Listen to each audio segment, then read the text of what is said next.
Hi, good afternoon to everybody in Washington and around the country. I think we have a pretty good audience that are dialing in. So welcome to today's Council on Foreign Relations meeting, Frontline Innovations, Defense Solutions for National Security Challenges, with Doug Beck and Steve Bauscher. I am Linda Laurie, Principal at West Exec Advisors, and full disclosure, among other things, as the former General Counsel at DIU, which is how I know these gentlemen, and I'll be presiding over today's discussion. Thank you. Nobody went to jail under my watch, so I think it was fully successful. So today's meeting is part of CFR's series on emerging technology, a U.S. foreign policy and world order. Doug will introduce you as the Director of the Defense Innovation Unit and Senior Advisor to the Secretary of Defense, formerly Apple, reporting directly to Tim. 26 years in the Navy, Iraq and Afghanistan veteran, and now he finds himself reporting directly to Secretary Austin. Steve has an equally illustrious bio, as well as being the CEO of In-Q-Tel. Thank you. So welcome. So first I want to thank you both for coming here today. This is going to be fun, I hope. I've known you both for many years, and I'm a big fan of what you both have done and are doing in this space up to now, and looking forward to this conversation. I hope our session has been planned scheduled for the rest of the afternoon, because I think we all have enough questions to fill a few hours. But not to worry, I know there are strict CFR rules about all of this. So I did want to congratulate you both. You are each in relatively new positions in your organizations, for which you have served for many years. Doug, you were a part-time Navy captain, serving your reserve duty, focusing on the reserve unit in the earliest days when I was GC. And now you're director of DIU. And Steve, you were managing general partner of In-Q-Tel, and now you're the CEO. Yeah, I was in effect number 2, running our investing activities out in Menlo Park, and a year ago the board saw fit to kick me upstairs, so now I'm the CEO. I'd love if you could each talk about this transition. For each of you, Doug, it's been almost a year. Steve, it's been a few months. And see how you see your new role in the organizations and where the organizations are going. Sure. So, I came to In-Q-Tel in November of 2006 with Chris Darby. Chris was the CEO. Chris and I had worked together before. And he led the DC office here at In-Q-Tel and managed our relationships with the government agencies that we work with. And I was the managing partner, which led the investing activities out in Menlo Park, California, managing our relationships with the venture capitalists and the entrepreneurs that we work with. And we ran In-Q-Tel together for 16 years in a very close partnership. And I think it's hard for me to imagine ever being as close to someone professionally as I am to Chris. But he decided to step down a year ago, and as I said, the board decided to kick me upstairs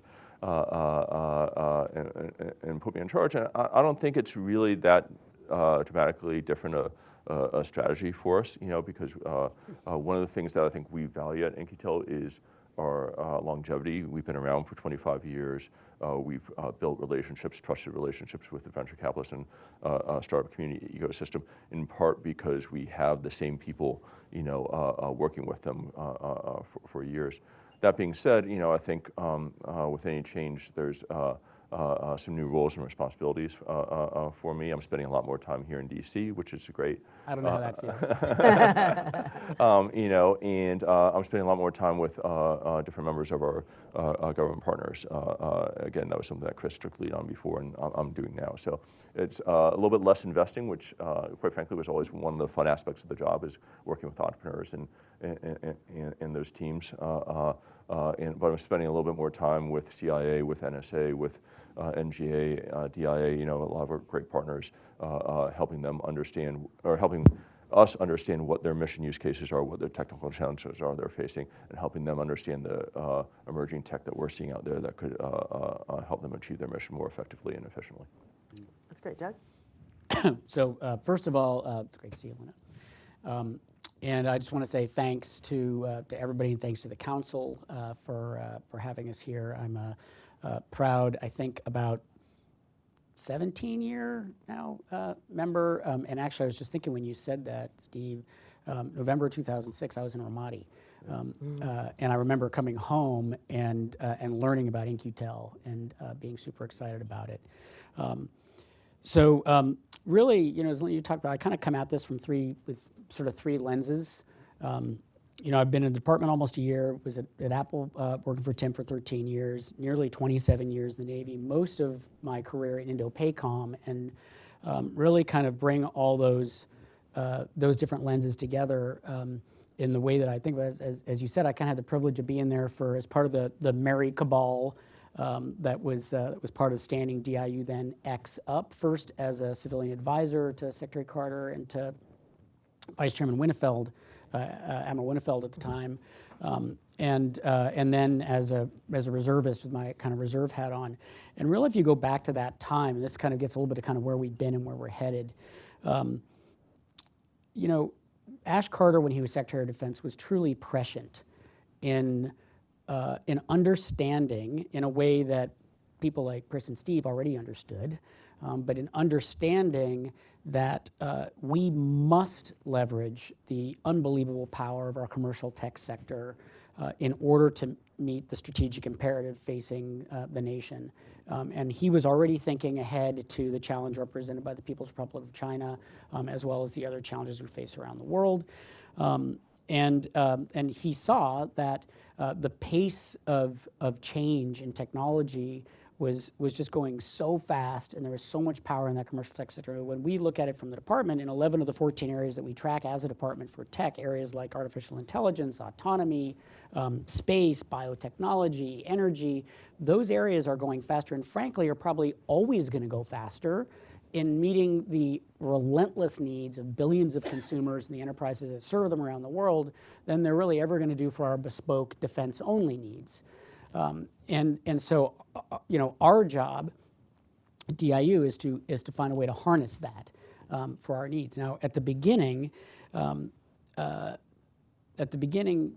Secretary Carter, when we stood up DIU, and you'll remember this, at the start, it was really about building a bridge kind of at all. That was DIU 1.0, right? Can we build a bridge at all for the Department of The Valley didn't trust DOD, DOD didn't trust the Valley. The metric back then, and you'll remember this, was okay, we'd have meetings, and would anybody even go from either side? And if they did they see any value from being there, except for it being sort of vaguely interesting? And the answer too often was no. They didn't see any value in being there, or it was sort of a reason for a trip to the West Coast or whatever. And so that was, you know, DIU 1.0 was about building that bridge. We're obviously light years past that now. DIU 2.0, which is the period that's been most of DIU's history, after the first couple of years, you know, then the most of the time since then, and where really Raj and then Mike, and Mike, who I know is here somewhere, we're leading the team through that, Mike Madsen there. That was really about proving that you could take a real military problem and commercial or commercially derived technology, it's not necessarily straight off the shelf, but commercially derived technology, bring those things together, use authorities that we already had on the books, right. Thanks, lawyer, in order to quickly come up with a prototype and get that in the hands of the warfighter and do it in weeks or months, not years and years. And that was what we had to prove. Now, not having a complicated contracting authority like DFARS. I mean, the right. OTAs made a huge difference in that. Exactly. Those are the authorities that were already on the books, right? OTAs had existed for a long time. We just had never figured out how to use them, right? Until the team did. Yeah. And so that was a huge step, creating what's now called the Commercial Solutions Opening Process, which is kind of the core of DIU's kind of, you know, main process for doing this. And DIU has now done that a zillion times, maybe not a zillion, but depending on how you count it, between 60 and 100 real meaningful times where things have actually transitioned to the warfighter, and others around the department have done a ton of that as well, as we've spawned all these other entities around the department to do much the same thing. And that is awesome, but it is not even close to good enough, because what we have to do now is take that capability and apply it for strategic effect. That means we have to focus it on not just the place where there's great tech that could make a difference. We have to focus it on those most critical operational imperatives that we have to solve in order to deter major conflict or win if we are forced to fight. Deter major conflict or win if forced to fight. Focus on those problems, and then we have to do the real work of working with the rest of the department, particularly the services, the other engines of scale of the department, in order to scale those things to the point that they can actually achieve that strategic effect. And doing that is a completely different game, and that's why the secretary has decided to elevate DIU to be a direct report. That's why I messed up my perfectly good life to come join the team, and that's also why Congress has recognized that. And we really do have a tipping point now, and beyond a tipping point, really. I guess we were at a tipping point maybe almost a year ago. We now have this momentum. Now is the time we've got to deliver on that. And it's about all of us in this ecosystem working together to deliver on that, because the imperative is clear and the time is not getting longer. We have an administration, an interagency that gets it. We have a secretary who gets it. We have a deputy who gets it. We have a commercial tech sector that increasingly gets it. And hopefully we'll talk a little bit more about that later. And we also have a Congress that gets it, right? And they recognize that with codifying DIU's elevation in December and most recently with the budget. And so now it's on all of us together to deliver. So in addition to the people who get it, allies and partners now get it. I know, Steve, you just opened an office in Singapore, and you have offices in Germany and the UK and Australia and not sure where else. And Doug, you're working with all the different organizations, AUKUS and Quad and India. Could you each talk a little bit about how you're working with allies and partners in this next phase? Sure. So the U.S. has never faced a more serious threat metrics in modern times than I think we do today. And when you look at our peer adversaries or near peer adversaries like China and Russia, they're using commercial tech as a strategic lever in that nation-state competition. And the U.S. was a little slow to figure that out, right? And Huawei sort of got away from us in terms of the way they claimed leadership around the world in the 5G space when it wasn't just an economic thing, but it was actually a geopolitical strategy by China. And so the U.S. now, I think, realizes that in order to combat and compete with those countries, it can't just be a U.S.-only solution, but we have to work very closely with our allies. At In-Q-Tel, we traditionally operated here just in the United States, but several years ago, in conjunction with support from CIA, we created a program called In-Q-Tel International, which is a fund that invests in companies outside the United States that gets funded by the U.S. government, the UK government, and the Australian government. And we opened up offices in London and Sydney at the same time. And it's really, in some ways, the manifestation, if you will, of AUKUS Pillar 2, for those of you who are tracking that. And we work closely with the intelligence communities and the defense communities in both those countries. But we realized that in order to really be aware of all the innovation occurring in the world and also understanding what China and Russia and some of these other countries were up to, we had to expand our footprint beyond that. And so we've opened an additional office in Germany, an additional office in Europe, in Germany, and we opened up an additional office in Asia, in Singapore. And so we now have those 4 offices from an international perspective, and we invest in companies, not in China or Russia, obviously, but we have great companies out of Australia, New Zealand, the UK, Scandinavia, places like that are delivering impactful technologies to both our partners here in the US, but also our partners in UK and Australia as well.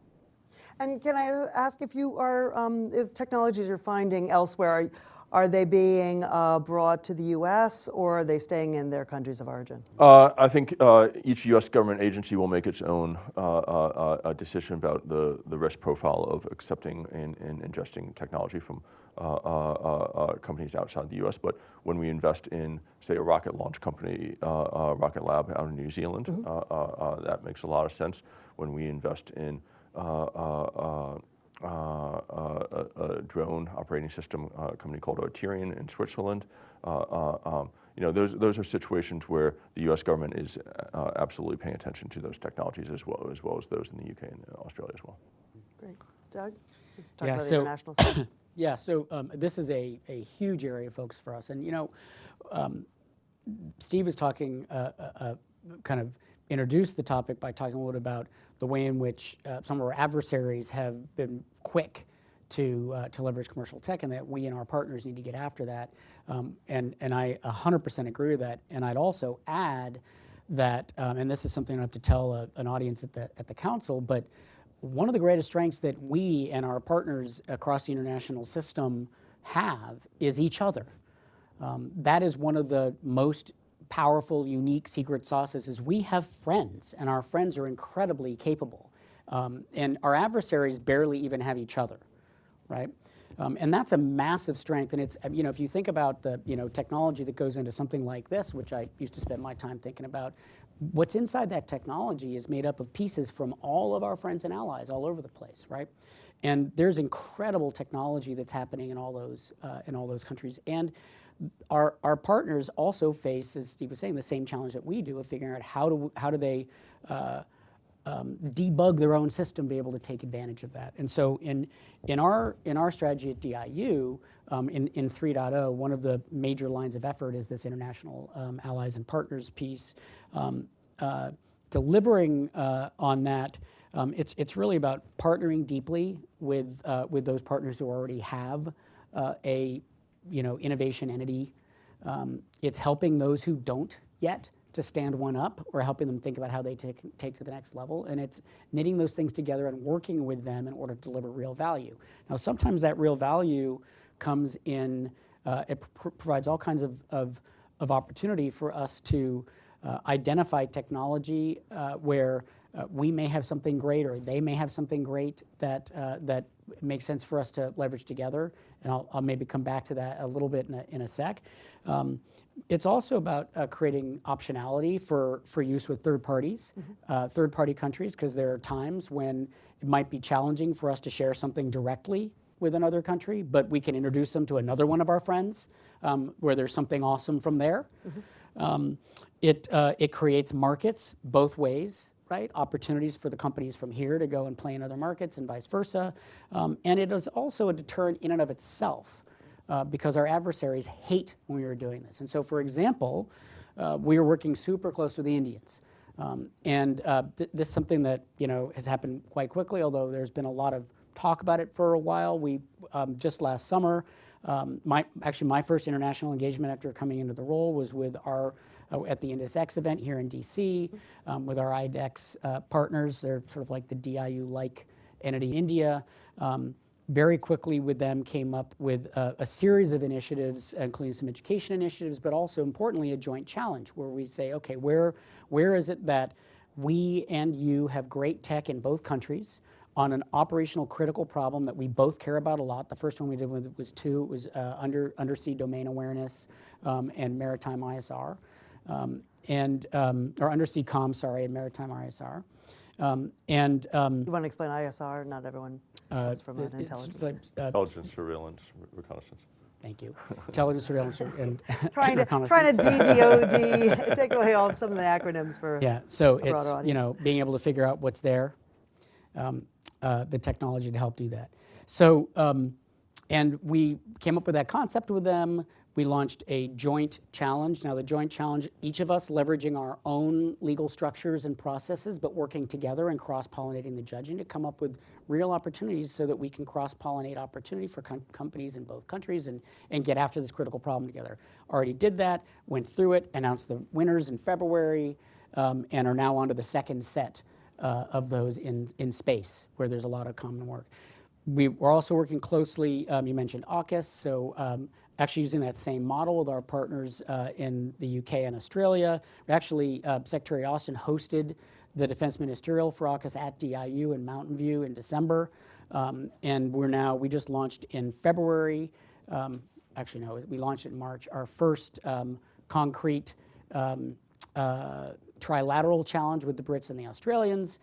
This one's getting after electronic warfare, again, something where we all have tech to bring and we share that critical need. And we're working really closely with the Japanese, the Singaporeans, the Koreans, our NATO partners. Again, we have friends, and our friends are incredibly powerful and capable, and we need to work together. And speaking of friends, Ukraine's in the middle of a hot war right now, and tech has been particularly important in this kinetic activity with this war. What have been the lessons learned that you've seen? I know you're in touch with Ukrainians, and what kinds of technology are you sending there, if you can say, and what have you learned from their indigenous technology? Yeah, I'll jump in on this one first, and please. So, first of all, I mean, we're working very, very closely with our allies and partners in supporting Ukraine. So the Security Assistance Group Ukraine, the science and technology lead for that is actually a DIU embed. And we work super closely with that whole team. And I'd say there are three big yeses, a huge challenge, and a not yet. So the three big yeses, first is all over the place in Ukraine.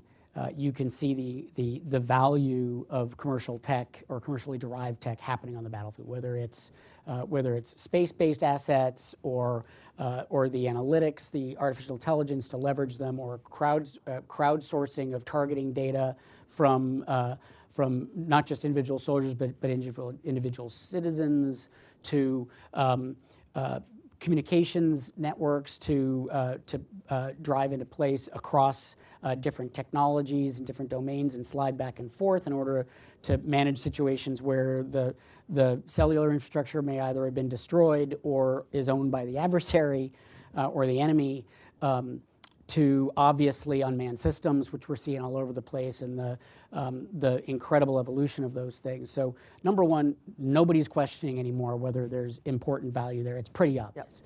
Yep. Second big yes is that sharing that I referred to before with partners, where often it's actually easier for us to introduce commercial tech direct to our partners, and then they can go access it themselves. It's a lot easier than something that might be a program of record for the U.S. military, where it may be a lot more challenging to figure out how would we transfer that to a partner, particularly in a hot war. A third one is talent. So I mentioned that embed. Often the solution isn't just about the kit. It's about the team to help figure something out with kit that may already be there. So those are the big yeses. Huge challenges as well. So, for example, I mentioned unmanned systems, the pace of change of the electronic warfare atmosphere in which those technologies are having to operate, where it really brings home our normal pattern of saying, hey, we're going to create a weapon or a system, and then you've got 3 or 4 or 5 or 10 years before you update it. Well, that's not going to work when the EW is changing on a 3 months, 3 weeks, 3 days pattern. That just changes things pretty dramatically. That's a big challenge, as well as the broader counter-UAS challenge. It's a huge focus for us in the department. And then last, I'll say there's also a big not yet. And the big not yet is that even with all that power from tech in Ukraine, we're not yet at a place where we're seeing scale adoption of the kind that we need in order to deter our adversaries, whether that's Russia or whether it's People's Republic of China. And we're also not yet at a place that we're delivering the kind of scale that those companies need in order to have the ROI work, right? We need the scale for strategic effect. They need the scale for the ROI. And so far, some of those companies delivering that amazing tech I mentioned have had to let people go during that same period. And we've got to fix that. Yeah, so I'll just add, we're particularly proud of having over 30 portfolio companies' technologies being used in Ukraine right now in support of the mission over there. So that's fantastic, and a lot of the same areas that Doug just talked about. I would point out that if you look back at the beginning of the conflict, when the U.S. government was for the first time sharing publicly intelligence about Russian troop movements, and people were noticing that that was a change in behavior by the U.S., it was enabled by the fact that this information was coming from commercial platforms, space asset platforms, which allowed the U.S. government to share with allies and share publicly information that it traditionally wouldn't have, because that if that information came from classified collection mechanisms, there was a lot of concern about talking about those sorts of things. So it's been the use of commercial technology in Ukraine, use of commercial technology in Gaza, in the potential contemplated use of commercial technology in a conflict in South China Sea, I think it's been the accelerant to this whole space. You know, we talked a little before about this idea that for a long time the conversation was, should Silicon Valley and government work together? Well, we're past that, and the answer is yes. Everyone understands that on both sides, and you see entrepreneurs now starting companies in the space at a scale they never done before. You've seen venture capitalists investing in quote-unquote defense tech in a way they never have before, and you see efforts like ourselves and DIU and AFWorks and Office of Strategic Capital, and and you see industrial policy coming from Congress in the form of CHIPS Act and IRA and other things like that, and a scale you've never seen before. So the question is now, how do we work together more effectively, more efficiently, more faster, and not whether we should be working together. All the sides are agreed on the latter question. We just got to do it more, better, faster. Well, that's great. That leads to my next question, that for many people, In-Q-Tel is a bit of a black box. People think it's government. It's not. It's a 501c3. People think this is IC. You've broadened your customer base beyond the intelligence community. Can you talk a little bit about how you see technology, commercial technology, startup technology being absorbed by your customers? Is it different? We complain a lot about DoD absorption, how difficult it is to get technology, commercial tech as a program of record. Are you seeing this similarly? And are the technologies you're working together absorbed faster, more easily? Yeah. So first of all, we like to think great partners with each other. In-Q-Tel and DIU are very close and work very closely together. The way we think about it is, so we're the early stage folks. We're engaging with two people in a set of PowerPoint slides. They're sort of 6 months, a year, 2 years away from shipping product. And we're helping them think through, how should you think about the federal government market, intelligence, defense, both. What features do you need to build in order to service that market correctly? And ultimately our sweet spot, we believe, is helping companies get their first government customer. We did that for Palantir and Anduril as two sort of defense only or defense first companies, but we also do it for great commercial companies like Databricks and FireEye and Cloudera and GitLab, that are trying to build technology for commercial markets, but it's also applicable to the government market as well. At some point, those technologies, as Doug was mentioning, need to be scaled across wide parts of the defense and intelligence community. And when you get to scale, you start to really get into DoD. And DIU is in some ways our scale partner, right? And we've had multiple companies, I think over 25 or so, that have engaged with us and then scaled with DIU across DoD.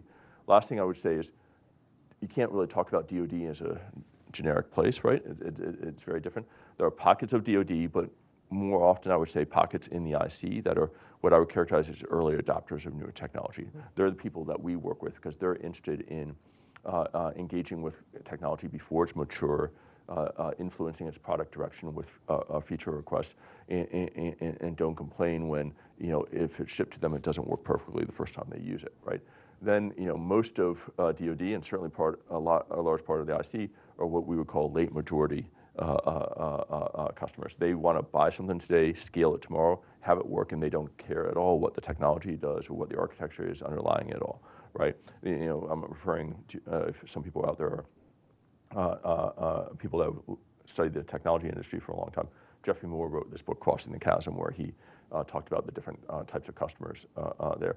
So, I think we work really hard to identify those early adopters of new technology who want to get engaged with that company before it's built a product, influence its product direction, and don't mind testing something that may or may not work.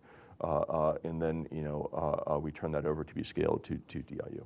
So. Yeah. So it's, excuse me, so a couple things just to kind of reinforce. Can you just talk a little bit while you're about investing in hardware versus software that you're seeing coming out of In-Q-Tel? Well, I'll just say real quickly, we're 50-50 software and hardware. People don't realize that, but 50% of our dollars go into hardware deals. We're in microelectronics, we're in commercial space platforms, we're in drones, batteries, material sciences. There's a lot of stuff going on there. And I would say, really for the first time, I've been in the venture business for 25 years, really for the first time, the US venture capital industry is investing in deep tech at a scale that it's never done before. And kudos to SpaceX as one of the early companies sort of paving the way there. The number of teams we see right now in Southern California that are spinning out of SpaceX and building a product or a company that is applicable to the community that we all serve here. That is fantastic, right? And that is just a really interesting opportunity for all of us. Yeah, no, so maybe just to build on maybe a couple points. First of all, there are, the way we think about it a bit at DIU is whereas In-Q-Tel is actually injecting capital into these places early in order to ensure, as Steve said, that it's economic for them to create product that heads down a national security lens, right?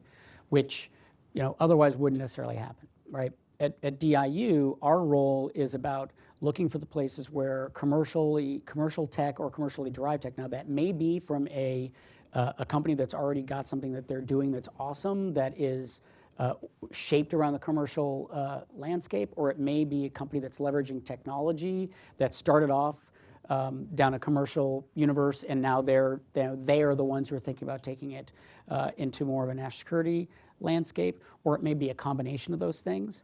But typically, it's a little bit more of a mature technology, and it's not two people in a PowerPoint slide. I'd also say it is important though to note that we work with everybody, right? So about 80, depends on the time, but anywhere around the vast majority. Depends on the year, but of our companies are small and medium businesses, but we also work we'll work with primes, the innovative parts of them, and we also importantly help those folks to work together. About a third of DIU's the companies that we work with, it's the first time they've ever worked with a department when we work with them. But again, we work with kind of all those folks, and from our perspective, whether it's hardware or software. What we're focused on is where is there that technology that can make a meaningful difference to the department? How can we then help them not just transition, but have a pathway to scale? And that really is the big difference in a way between DIU 2.0 and where we've got to go with 3.0. We've always had the bar at DIU of there's a transition partner in the department. I spent a lot of my life in the special operations community. Very frequently, that'd be the special operations community. I've also spent a lot of time in the intel part of the department. 9 of the 18 agencies of the IC are part of DoD. We work a lot with them. We've got to be not just going with the early adopters, but the early adopters with a pathway to scale, right? Both. Yep. Well, I think this is a good point to open it up. Invite members to join our conversation with their questions. Reminder that this meeting is on the record. And we'll start with a question from here in Washington. Secretary Zakheim. Hi, Dov Zakheim. And guys, I'm wearing my hat as a commissioner on the Biotechnology Commission. So that's what I want to ask both of you about. Especially you, Doug, you've got nearly $1 billion now, which even in the department's budget is not entirely trivial. How much does biotech figure in what you're doing right now? And the same to you, Steve, because so many, we've been around, we've been in Europe, we've been in East Asia, just came back from there, Singapore and Japan, and of course we've been around the country. One of the fundamental questions is, how do you get to scale? Mm-hmm.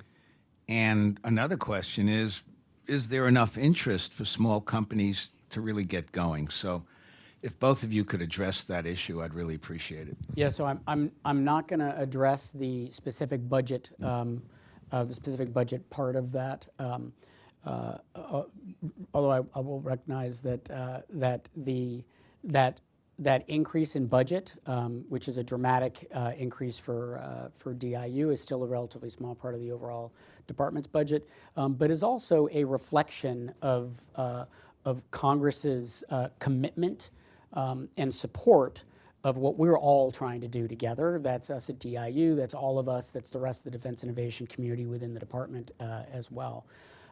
So on your specific question, we have a whole portfolio at DIU that focuses explicitly on the human systems aspect. So that's everything from biotech, whether it's biodefense or biosensing, all the way through to helping the Defense Health Agency with how they can take better care of our people. In a former life, when I was at Apple, one of the things that was in my portfolio, I had our health business in our portfolio at Apple. I'm an enormous believer that there is a huge opportunity in this space. And I guess I would answer the question by saying, first, we're actually doing a lot. And second, we're not doing nearly enough yet. So several years ago, we started talking to our government partners about the topic of bio. We brought it up, and we said it's not on our annual problem set that we get from every government agency that works with us gives us an annual problem set. It's not on the annual problem set, and we think it's important. Why isn't it? And they basically said, "You're right, it is important, but it's not our job." Mm-hmm. And no one sort of said it was their job. And so we decided, well, we don't care. We think it's important. So we created a practice. We have 5 practices right now that sort of organize our investment strategies across technology areas. Enterprise tech, cyber, intelligent systems. Intelligent connectivity, advanced systems, and then biology next. So it's one of our 5 practices. China is famous for saying, Europe won the Industrial Revolution in the 19th century. The U.S. won the IT revolution in the 20th century. We, China, are going to win the bio revolution in the 21st century. So I think it is hugely important. We believe we've been leading our customers, our government partners in this area, and it's absolutely an essential area for us to be investing in. Great. Next question. Yes. Alex Reagan, I was former chief scientist at USAID. 2 questions. First of all, when you are thinking of an investment, for instance, in the biotech space, how does that limit, like when national security gets involved, how does that limit the commercialization opportunities, the international opportunities that are out there? Second question, just tied to that, is how do you, just based on what you just said, how do you work with BARDA or ARPA-H, and what's the integument there? Okay, great. So on the first question, when we invest in companies, we don't think it limits them or inhibits them at all in terms of serving commercial markets. I will point out, though, just to be explicit about one thing, as an investor, we are a strategic investor. We're investing to ultimately deliver value and impact to our government customers. We're not optimizing for financial return. So I want to be clear about that. But the vast majority, over 80% of the companies we invest in, are what we characterize as dual-use companies, developing technology for the commercial market and the government market, and there's no restrictions on what we do with them that would inhibit them from servicing their commercial market. The second part of your question, I forget, in all honesty. BARDA. Oh, BARDA, yeah. So we work with BARDA, we work with ARPA-H. Our B-Next team, Biology Next team, includes people that have served in government and leadership roles in the biodefense area. And so we know all those players, and we work with them closely. Maybe just to build on that a little bit. So we obviously work with all kinds of folks who focus on the defense market, as well as the majority of the companies we work with have operations or interest in both spheres as well. And I do think that the scenarios in which we're in an area in which we as a government need to be thoughtful. Because one of the enormous disincentives that we can create if we are not careful to, and I say this as somebody who until recently spent most of my life in the commercial tech sector, and all my buddies are still running around that world, that if we're not careful, we can create impediments by saying, hey, now that you work with us, we've just made it so that you can't do this, or this or that.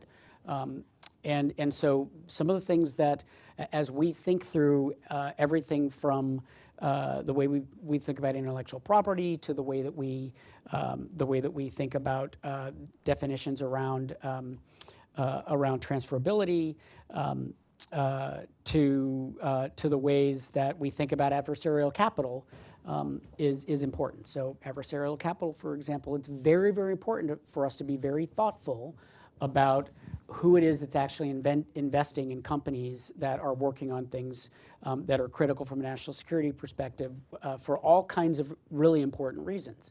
At the same time, we also need to be thoughtful about the way that we are, the way we're asking those questions and what we're requiring from, for example, a reporting standpoint. Because we don't want to create situations that are so incredibly cumbersome that the company that's got 5 people and a PowerPoint slide is just going to say, you know what, it's just not worth it.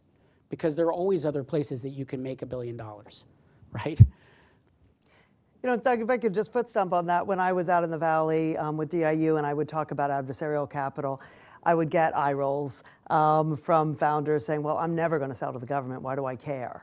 And now there's a sea change, right? Can you talk a little bit about that, about how people are really concerned about and understand the challenge of taking a term sheet from an adversary? Yeah, you know, so one of the benefits of our model is we get a board observer's seat to all the investments that we make. So we're sitting in the boardrooms and we can see term sheets coming down the pike from a Russian or a Chinese investor. And we can coach companies up on the reasons not to take them and introduce them to American investors that could hopefully take the place of adversarial capital. I think to your point, there is a growing recognition within the community of China being an unwanted or undesired investor. Russia has always been, I think, unwanted or undesired. But the nuance of other countries and the pros and cons of other countries is still, I think, a little bit beyond the knowledge of most investors and entrepreneurs. And so it's, folks like DIU and ourselves can help educate them on the trade-offs and be a thought partner for them as they think about their capital structure and who to take money from. And sometimes that money comes with strings, like let's build a manufacturing plant in the country of origin. That's happening a lot from the Middle Eastern funds that are out there. And there's some cases where we as a country are fine with that, and other cases where we might not be fine with that. And they need a trusted partner to coach them up on that. That is what Doug and I represent. Exactly, and it's a critical role that we can play. It's also a critical way that we can that we team up, Yep. right? Because each of us have insights into different pieces of that the other ones might not have by themselves. That's great. Mark. Hey there, Mark Vlasek. I teach at Georgetown. I'm also a TV producer in Hollywood. Both of you guys helped create the industries that you're now working in and helping lead. What do you know now that you wish you knew before you entered these industries? What are your lessons for those people in the room? Thanks. Okay, so here's what I would say. I grew up in Washington, D.C. with my dad working 20 years for the federal government. And when I got out to Silicon Valley, I worked for a couple of startup companies. Then I became a venture capital, just a traditional venture capital firm. I always wondered, why isn't the government ever popping up here as a customer for any of the companies I look at? And in fact, it was that idea that caused me to start to investigate this world that led me to ending up working at In-Q-Tel. But the lessons are pretty simple. The first lesson is people like to do work with people they know, trust, and respect, right? And DC is a club. And Silicon Valley, the metaphorical Silicon Valley, right? Not just the physical one, but places like Boulder and Seattle and Austin and other places like that is a club. And you need to be trusted and a part of both those clubs. And that's what I think both of our organizations have done successfully, is create those trusted relationships, and it's really as simple as that. The second thing I would say is, this myth that's out there that Silicon Valley doesn't want to work with government, I think is just a myth. I think it's resonant, quite frankly, in a very small number of insanely profitable consumer-facing tech companies. You can figure out, which ones they might be. But the vast majority of people want to help because, one, they're patriotic and they want to help with the mission of the intelligence and defense community. Two, they're capitalistic and they want to make money. And there's large budgets, to one of the earlier comments here, and a lot of money being spent in this space. And three, as engineers, they're sort of geeked out by solving the hardest problems, and oftentimes the problems that this community represents are some of the hardest, most interesting problems to do. So I think you got to build trust. You got to understand that both sides want to work together. I think those are the two lessons that I think just continue to hit me over the head over and over again. think there's a call online. Can we have the call from online? We will take our next question from Tao Tan. Hi, everyone. Thank you for being here today. I have a question about how we think about long-term demand signals. I'm a partner at Perception Capital, and one of the things that we all know is that if you want to raise project or debt financing to build a plant, to build and scale production of items in large quantities, you need not only a track record of producing and selling stuff, but forward visibility for 5, maybe even 10 years. How do we solve this problem when the vagaries of the defense budget are what they are? I can maybe jump in on this a little bit. So maybe I'll back up on this one and talk a little about, so capital is one of those words that flies around like AI in this town often without people knowing exactly what they mean when they're talking about it. The issue isn't scarcity of capital in a way that it into this space in a way that I think it was back when Chris and Steve were first getting all this whole thing going, or even 7 or 8 years ago when friends of ours who were going to create to think about investing in this space were really the crazy ones, to quote Steve Jobs. There's plenty of capital out there. The issue is that we have been a pretty lousy counterparty for that capital, and we've got to be better counterparties for that capital. Now, that doesn't mean taking risk to zero or having certainty. Now, I've spent pretty much my whole career in the private sector and a lot of it in the tech sector, and I can't really think of too many places where the risk was zero. I'm pretty sure that there was a lot of risk, and the key is that we've got to make it much easier for the people who assess, price, take, and manage risk for a living to do so on our stuff and to do so at scale, which gets me to the question that the caller asks. Now, that's not necessarily about giving a perfect line to 10 years of funding, because I don't think that exists. I never had that in my previous lives.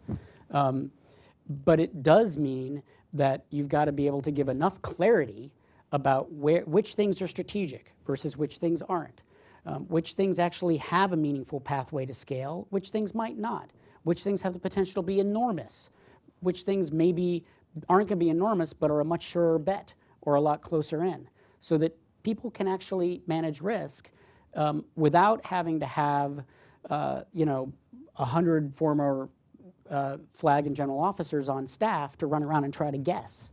Right? And that's a huge part of what we're doing. Now, the fact is that the system, the way that it's structured after 70 years of building it the way that it is not set up to make that easy. Right? It's set up to have this symbiotic structure with the traditional kind of defense acquisition machine. And so it's not built to go do that. But that doesn't mean it's impossible.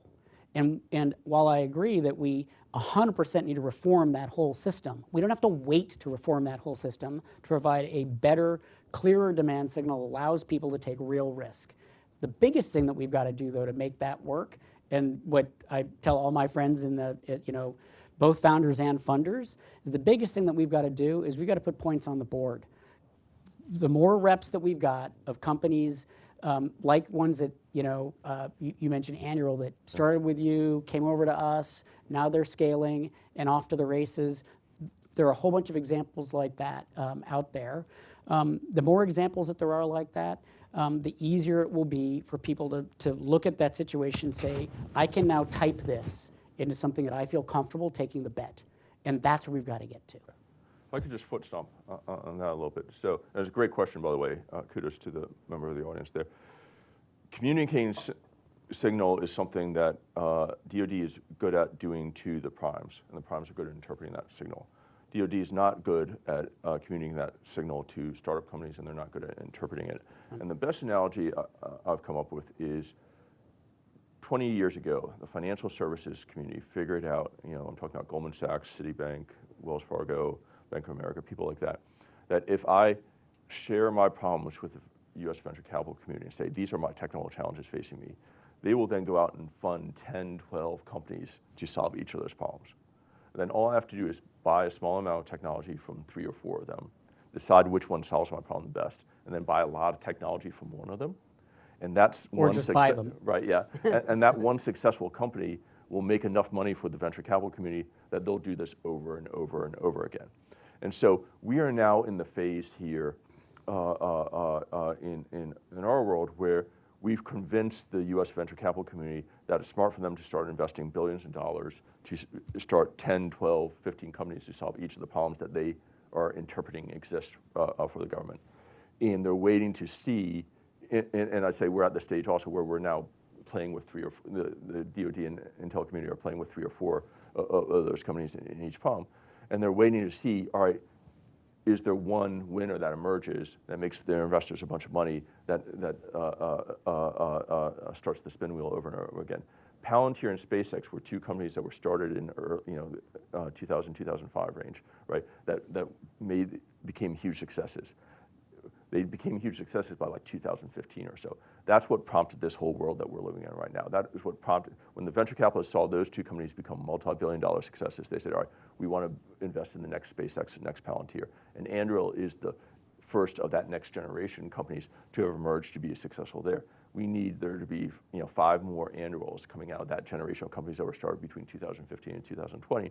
And then we'll see that flywheel start spinning again and again, and we'll get billions of dollars of the smartest capital in the country investing in the smartest entrepreneurial teams to build technologies and products that solve the problems of the defense and intelligence community, which is what we want. And so that's what we need to sort of execute on, I think, as a community in the next couple of years. Absolutely, and I actually want to foot stomp the foot stomp because this is just almost such dance here. such a critical want me point. to This dance. is at the heart of everything that we've got to do, right? I want to reiterate a point that I made before, which is that we need that scale in order to deliver strategic impact, and the tech sector needs that scale in order to deliver the ROI in at least enough cases for it to make sense across the entire funder-founder universe for people to be able to take bets. That's the whole thing. And I'm glad you used the word flywheel because I was literally about to jump in with that word. That is the flywheel of American dynamism that actually, after it got kicked off by defense investment originally, is what built Silicon Valley. And that is the American way of winning. Not creating a world of, a massive world of directed government investment, right, at massive scale, right? That's the Chinese way of trying to win this game. What we've got to do, and what we're teamed up on doing, is helping to unlock the system to get our flywheel going so that we win our way.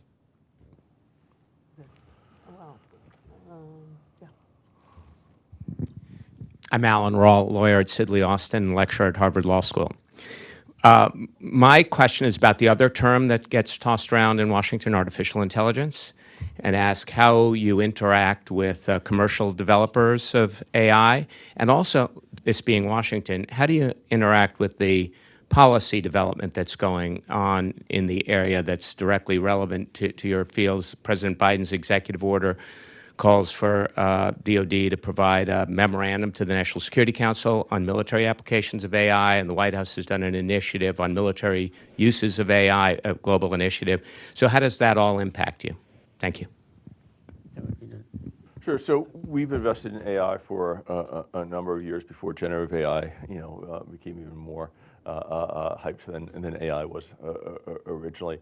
And what I would say is, I think if you look at both the kinetic conflicts that are going on right now and the sort of intel battles that are going on behind the scene, that the U.S. government is starting to take advantage of AI, either from an autonomy perspective or from a decision-making perspective or from a analytical perspective. It's early stages in I think a lot of those areas, but the communities that we represent are headed in that direction. I think it is an example of a great area of technology where the best technology in the United States is going to come out of commercial companies. It's not going to come out of traditional government contractors. So it is on Doug and I to make sure that the U.S. government is accessing the best technology there. I think on the policy side of it, we do not. That's not really our role as an organization to get into that. We'll abide by whatever the policymakers decide. So, excuse me. First, maybe 4 quick points. First is AI is another one of these words that gets flown all over the place, sort of like magic bean. And you're going to sprinkle AI dust on things, and magically it'll all be wonderful or horrible, depending on how you think about it. And by the way, this is not only true in Washington, the same thing is true all over the place. People kind of do that.